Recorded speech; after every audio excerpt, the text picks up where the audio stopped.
నాణ్యమైన వైద్యాన్ని దూరం చేస్తే ప్రైవేట్ పీపీపీ విధానం రద్దు చెయ్యాలి. నాణ్యమైన వైద్యం దూరం చేస్తే పీపీపీ విధానాన్ని రద్దు చెయ్యాలి.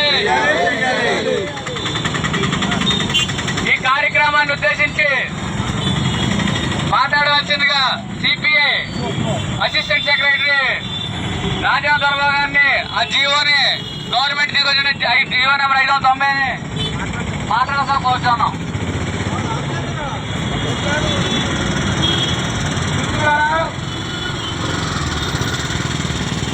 రాష్ట్రంలో అధికారంలో కొనసాగుతున్నటువంటి కూటమి ప్రభుత్వం 10 మెడికల్ కాలేజీలని పీపీపీ విధానంలో ప్రైవేట్ పరం చేయడానికి పూనుకున్నది.